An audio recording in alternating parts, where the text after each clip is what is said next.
Hello traders and investors. So today 29/12/2023. So இன்றைக்கி நான் பங்குச்சந்தைக்குள்ளே enter ஆகிறதுக்கு முன்னாடி ஃபண்டமெண்டலாக என்ன அனலைஸ் பண்ணியிருக்கேன், டெக்னிக்கலாக என்ன லெவல்ஸ் வந்து இன்றைக்கி மார்க் பண்ணியிருக்கேன் அப்படிங்கிறத ஜஸ்ட் நான் உங்கள்கிட்ட ஷேர் பண்ணிக்கிறேன். எப்போதுமே நான் குளோபல் மார்க்கெட் எப்படி க்ளோஸ் ஆயிருக்கு அப்படிங்கிறத செக் பண்ணிடுவேன். அதில் மேஜர் இண்டெக்ஸ்லாம் நம்மளுக்கு எப்படி க்ளோஸ் ஆயிருக்கு அப்படின்னு பார்த்தீங்கன்னா, கிஃப்ட் நிஃப்டி பார்த்தீங்கன்னா நம்மளுக்கு நெகட்டிவாக வந்து க்ளோஸ் ஆயிருக்கு. ஸோ கிஃப்ட் நிஃப்டி நம்மளுக்கு 0.3% வந்து நெகட்டிவாக க்ளோஸ் ஆயிருக்கு. So Nifty index negative or gap டவுனில் ஓப்பன் ஆகிறதுக்கான பாசிபிலிட்டிஸ் இப்போதைக்கு இருக்குது. சரிங்களா? ஸோ மார்னிங் நம்மளுக்கு நெக்ஸ்ட்டு கிஃப்ட் நிஃப்டி எப்படி ஓப்பன் ஆகுதோ ஸோ அதை பேஸ் பண்ணி இப்படி ஓப்பன் மார்க்கெட்டில் வந்து ஆர்டர் ஃபில் ஆக வந்து சான்சஸ் இருக்குது. டவ் ஜோன்ஸ் பார்த்தீங்கன்னா 0.14% வந்து பாசிட்டிவாக க்ளோஸ் ஆயிருக்கு. நாஸ்டாக் பார்த்தீங்கன்னா 0.3% வந்து நெகட்டிவாக க்ளோஸ் ஆயிருக்கு. S&P 500 பார்த்தீங்கன்னா 0.4% வந்து நெகட்டிவாக க்ளோஸ் ஆயிருக்கு. சரி, பாசிட்டிவாக க்ளோஸ் ஆயிருக்கு. எல்லா இண்டெக்ஸுமே நம்மளுக்கு நைட்டு கொஞ்சம் நல்ல ஒரு பூமில் தான் இருந்துச்சு. பட் நம்மளுக்கு க்ளோஸ் ஆகிறப்ப ஸ்லைட்லி அப்படியே நெகட்டிவாக நம்மளுக்கு க்ளோஸ் ஆயிருக்கு. ஏன்னா கண்டினியூஸாக நம்மளுக்கு நெக்ஸ்ட்டு 3 days வந்து லீவ் வருதுல்ல.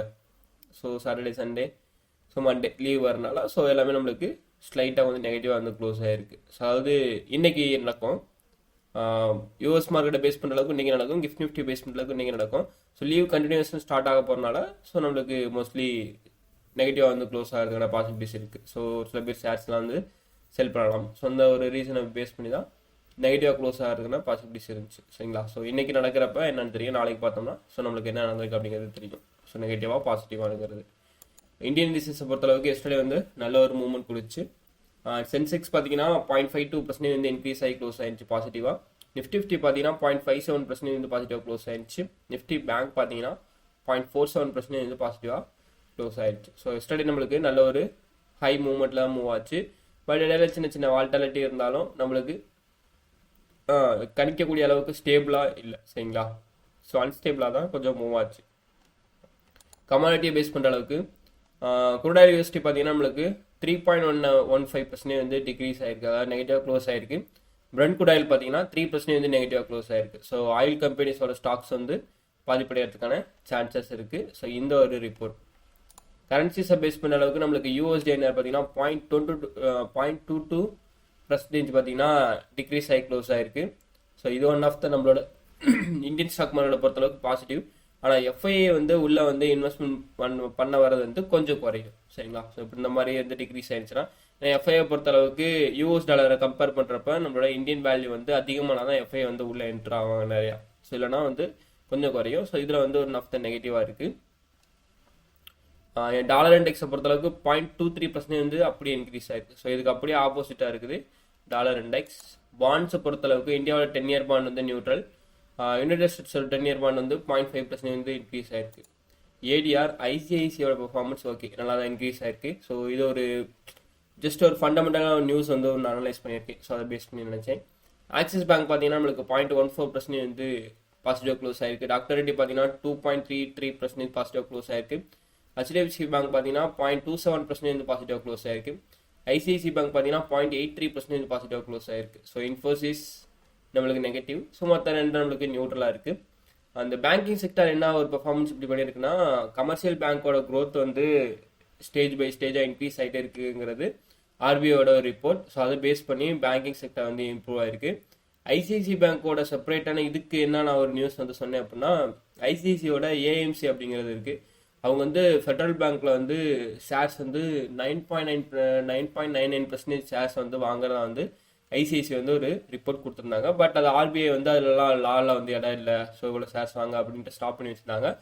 இப்போ வந்து அதை அப்ரூவல் பண்ணிட்டாங்க. ஸோ அதனால் இன்னைக்கு பேங்கிங் செக்டாரில் ஐசிஐசிஐ பேங்க் வந்து நல்ல ஒரு பர்ஃபார்மன்ஸ் பண்ணுறதுக்கான சான்சஸ் இருக்குது. மற்ற பேங்க்ஸ் வந்து நார்மலான பர்ஃபார்மன்ஸ் பண்ணுறதுக்கான பாசிபிலிட்டிஸ் இருக்குது. ஸோ இதான் வந்து குளோபல் மார்க்கெட்டை பேஸ் பண்ணுற அளவுக்கு நம்மளுக்கு கிடைச்ச ரிப்போர்ட் அண்ட் அனாலிசிஸ். சரிங்களா? நெக்ஸ்ட்டு பார்த்தீங்கன்னா இன்றைக்கான ஈவெண்ட்ஸ் என்ன இருக்குது ஸோ அப்படிங்கிறதையும் செக் பண்ணணும். நெக்ஸ்ட் இந்த எஃப்ஐஏடியோட டேட்டா வந்து என்ன சொல்லுது, ஸோ எஸ்டர்டே வந்து என்ன பண்ணியிருக்காங்க அப்படிங்கிறத அதையும் நம்ம செக் பண்ணிப்போம். எஃப்ஐஏ வந்து எஸ்டர்டே வந்து எவ்வளோக்கு பை பண்ணியிருந்தாங்க அப்படின்னு பார்த்தீங்கன்னா 13,489 கோடிக்கு வந்து பை பண்ணியிருக்காங்க. எவ்வளோக்கு செல் பண்ணியிருக்காங்கன்னு பார்த்தீங்கன்னா 9,130 கோடிக்கு வந்து செல் பண்ணியிருக்காங்க. ஸோ அப்போ எஃப்ஐஏ வந்து கடந்த 2 நாளாக வந்து ஹோல்ட் பண்ணியிருக்காங்க. அப்போ ப்ரீவியஸ் டேவும் சரி எஸ்டர்டேவும் சரி ஸோ நம்மளுக்கு ஹோல்ட் பண்ணியிருக்காங்க. நெட் பர்ச்சேஸ் எவ்வளோன்னு பார்த்தீங்கன்னா 4,358 கோடிக்கு வந்து எஸ்டர்டே மட்டும் நம்மள இதில் ஹோல்டு பண்ணியிருக்காங்க. டிஏஏ பொறுத்த அளவுக்கு எவ்வளோக்கு பை பண்ணியிருந்தாங்கன்னா 18,258 கோடிக்கு பை பண்ணிட்டு எவ்வளோக்கு செல் பண்ணியிருக்காங்கன்னா 18,121 கோடிக்கு வந்து செல் பண்ணியிருக்காங்க. நெட் பர்ச்சேஸ் எவ்வளோன்னு பார்த்தீங்கன்னா ஜஸ்ட் 136 crore, அதாவது 136 கோடி தான். ஸோ அவங்க வந்து ஹோல்ட் பண்ணியிருக்காங்க. ஸோ இது ரெண்டு தான் நம்மளுக்கு எஃப்ஐடிஏ டேட்டா பொறுத்த அளவுக்கு. ஸோ நம்மளுக்கு கண்டினியூஸாக வந்து இப்போ நெக்ஸ்ட் ஒரு 2 டேஸாக வந்து ஹோல்ட் பண்ண ஆரம்பிச்சிருக்காங்க. அதாவது டிஏ வந்து இப்போ நேற்று மட்டும் தான் ஹோல்ட் பண்ணியிருக்காங்க. எஃப்ஐ வந்து 2 நாளாக வந்து ஹோல்ட் பண்ணிட்டு இருக்காங்க. ஸோ இது ஒன் ஆஃப் தான் நம்மளுக்கு பாசிட்டிவாக இருக்குது. சரிங்களா, 2 நியூஸ் வந்துருக்கு. ஸோ இந்த 2 நியூஸ் பெருசாக வந்து இம்பாக்ட் பண்ண போகிறது கிடையாது. ஆனால் ஒரு நெகட்டிவான நியூஸ் அப்படிங்கிறத கூட சொல்லலாம். ஓகே, ஸோ அதான் ஒன்று பாசிட்டிவ் ஒன்று நெகட்டிவ் அப்படின்னு கூட சொல்லலாம். பினான்ஸ் வந்து கேள்விப்பட்டிருப்பீங்க. ஸோ இது வந்து ஒரு கார்பரேட் கம்பெனி, கிரிப்டோ வாலெட்டை மெயின்டைன் பண்ணக்கூடியது. ஸோ அதே மாதிரி பினான்ஸ் உட்பட 8 அதர்ஸ் அந்த கெட்ஸோ கேஸ் வந்து நோட்டீஸ் வந்து அனௌன்ஸ் பண்ணியிருக்காங்க. அதாவது இந்தியாவோட ஃபினான்ஷியல் இன்டெலிஜென்ஸ் யூனிட் வந்து அது வந்து கொடுத்துருக்காங்க நோட்டீஸில் எதுக்காண்டி அவங்களுக்கு கொடுத்துருக்காங்க அப்படின்னா, கிரிப்டோ மூலியமா பல இல்லீகல் ஆக்டிவிட்டிஸ் வந்து நடந்துகிட்டு இருக்கு. ஸோ இதை வந்து அவங்க வந்து எல்லாமே இம்ப்ரூவ் பண்ணி, ஸோ அவங்களோட கவர்மெண்ட் டேட்டாவை பொறுத்தளவுக்கு எல்லாமே கன்ஃபார்ம் ஆயிருக்கு. ஸோ அதனால அவங்களோட யூஆர்எல் அப்படிம்போம்ல, ஸோ அவங்களோட லிங்க் இருக்குல்ல, வெப்சைட் லிங்க், ஆப்ஸ், ஸோ இது எல்லாமே அப்படியே பிளாக் பண்ணியிருக்காங்க. இது என்ன பெருசாக ஸ்டாக் மார்க்கெட்டில் வந்து இம்பாக்ட் ஆகிறதுக்கான சான்சஸ் இருக்கு ஸோ அப்படின்னு கேட்பீங்க. ஸோ எனக்கு வந்து நெகட்டிவாக வந்து இம்பாக்ட் ஆகிறதுக்கான பாசிபிலிட்டிஸ் நிறைய இருக்கு அப்படிங்கிறத என்னோட ஒரு சஜஷன்.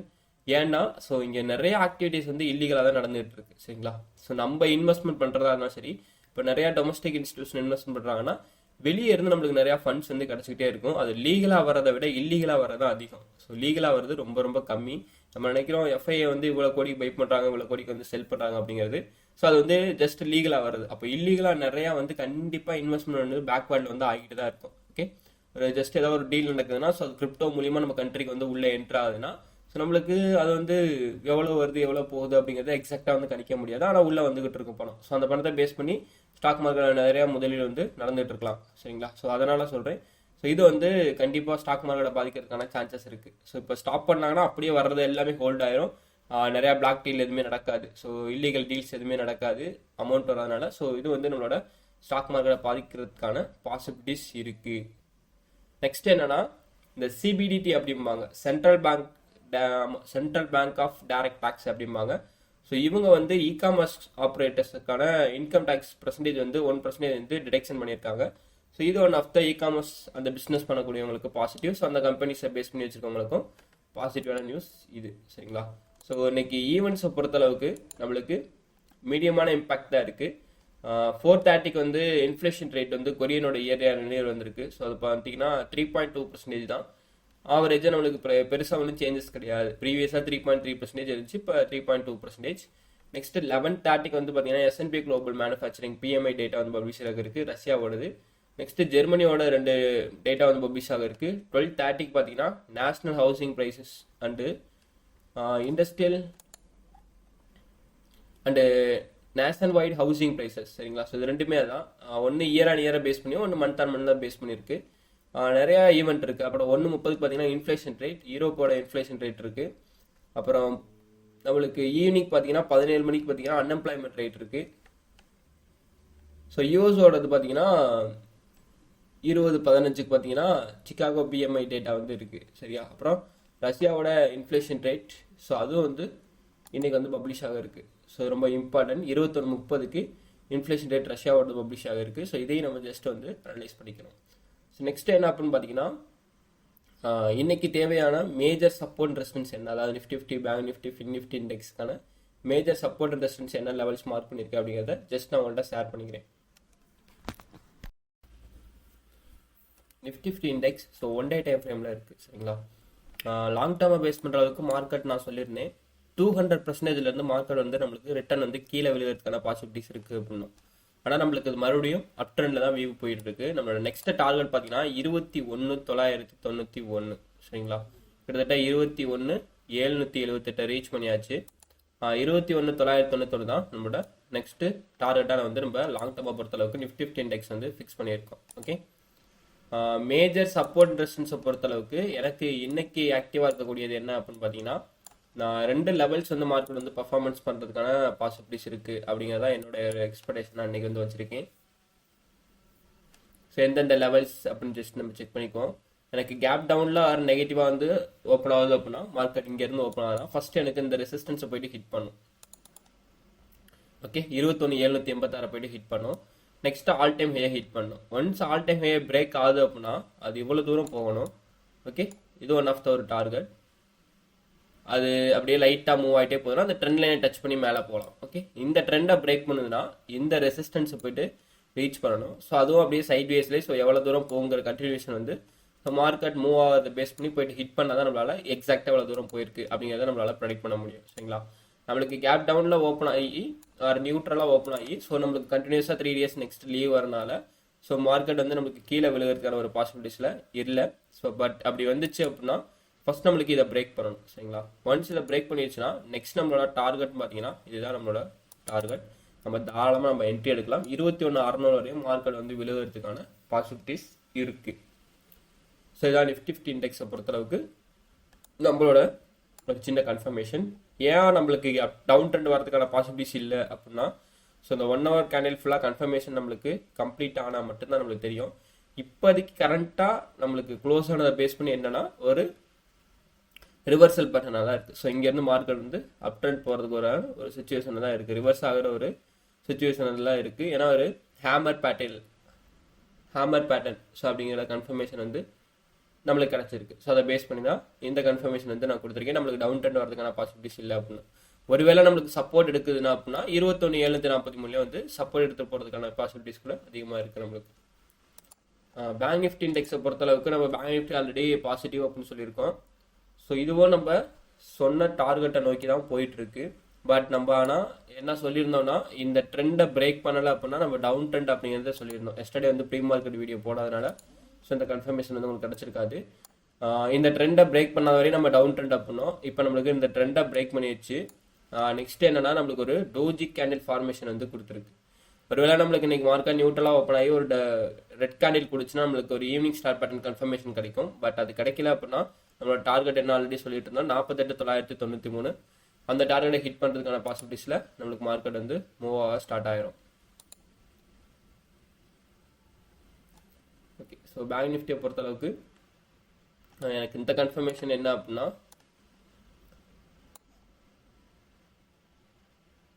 இப்போ நம்மளுக்கு நியூட்ரலாகவே இருக்கு. சரி, நியூட்ரலாக கேப் டவுனில் ஓப்பன் ஆகுதுன்னா ஃபர்ஸ்ட் நம்மளுக்கு ஒரு சின்ன ஒரு சப்போர்ட் வச்சிருக்கோம். 48,460 டச் பண்ணிச்சுன்னா மார்க்கெட் வந்து ஸோ நெக்ஸ்ட் வியூ பார்த்தீங்கன்னா நம்மளுக்கு ரெசிஸ்டன்ஸை நோக்கி போகணும். இதில் டச் பண்ணிட்டு மூவ் ஆகுது அப்படின்னா next resistance and all time ஹையை பிரேக் பண்ணணும். ஆல் டைம் ஹையை பிரேக் பண்ணால் எவ்வளோ தூரம் போகிறதுக்கான பாசிபிலிட்டிஸ் இருக்குன்னா இந்த லெவல் வரையும் நம்மளுக்கு இன்னைக்கு மார்க்கெட் மூவ் ஆகிறதுக்கான சான்சஸ் இருக்குது. ஸோ நெக்ஸ்ட்டு அதுக்கப்புறமும் பிரேக் ஆகுதுன்னா நம்மளுக்கு அப் ட்ரெண்ட் போகலாம். அது வந்து பையிங் ப்ரெஷர் செல்லிங் ப்ரெஷரை பேஸ் பண்ணி தான் சொல்ல முடியும். எக்ஸாக்டாக இன்னைக்கு மார்க்கெட் வந்து இவ்வளோ தூரம் பையிங் ஆக போகுது இவ்வளோ தூரம் செல்லிங் ஆக போகுதுன்னு சொல்ல முடியாது. ஏன்னா இன்ஸ்டியூஷனோட மெத்தட் அண்டு எக்ஸ்சேஞ்சஸ் வந்து எவ்வளோ தூரம் மூவ் பண்ணுறதுக்கான பாசிபிலிட்டிஸில் மூவ் பண்ணுறாங்களோ ஸோ அதை பேஸ் பண்ணி தான் மார்க்கெட் வந்து மூவ் ஆக போகுது. சரிங்களா, ஒன்ஸ் நம்மளுக்கு இந்த லெவலில் பிரேக் பண்ணுது 48,460 பிரேக் வந்துச்சுன்னா நெக்ஸ்ட் நம்மளுக்கு சப்போர்ட் பார்த்தீங்கன்னா 48,347 தான் நம்மளோட நெக்ஸ்ட் சப்போர்ட் லெவல். ஃபின் நிஃப்டியை பொறுத்தளவுக்கு ஸோ ஃபின் நிஃப்டி நான் 2 வியூ வந்து கொடுத்துருந்தேன். ஸோ அந்த 2 வியூவில் தான் இன்னும் வந்து போயிட்டு இருக்கு. நம்மளோட இப்போ எந்த வியூவை நோக்கி போயிட்டு இருக்குன்னா அப் ட்ரெண்ட் வியூவில் நோக்கி. ஸோ 21,790 அந்த டார்கெட்டை பேஸ் பண்ணி ஃபின் நிஃப்டி இண்டெக்ஸ் வந்து நம்மளுக்கு மூவ் ஆகிட்டு இருக்கு. ஃபின் நிஃப்டியோட மேஜர் சப்போர்ட் ரெசிஸ்டன்ஸை பேஸ் பண்ணுற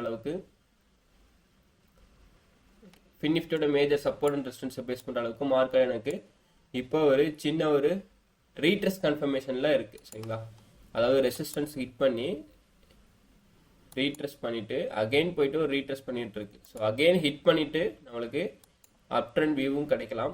ஆல் டைம் ஹையை பிரேக் பண்ணிட்டு போகலாம். இல்லை அப்படின்னா நெக்ஸ்ட் இவ்வளோ தூரம் மார்க்கெட் மறுபடியும் போயிட்டு இங்க இருந்து கூட ஒரு சின்ன ரீட்ரெஸ் பண்ணிட்டு கூட போகலாம். ஒன்ஸ் இதை பிரேக் ஆகுது மறுபடியும் அப்படின்னா அகைன் நம்மளுக்கு கீழே விழுகும். இந்த லெவல் வந்து சொன்ன ஒரு அப்படி கொடுத்துட்டு ஃபர்தராக மார்க்கெட் கீழே விழுகிறதுக்கான பாசிபிலிட்டிஸ் தான் அதிகமாக இருக்கு. சப்போஸ் நம்மளுக்கு இதை பிரேக் பண்ணுது அப்படின்னா நெக்ஸ்ட் கன்ஃபர்மேஷன் அது இவ்வளோ தூரம் போயிட்டு கூட நம்மளுக்கு கீழே விழலாம். ஒன்ஸ் இதை பிரேக் பண்ணால் நம்மளுக்கு நெக்ஸ்ட் மூவ்மெண்ட் வந்து அப் ட்ரெண்ட் தான் நம்ம வந்து ஃபின் நிஃப்டி வந்து எக்ஸ்பெக்ட் பண்ணுறோம்.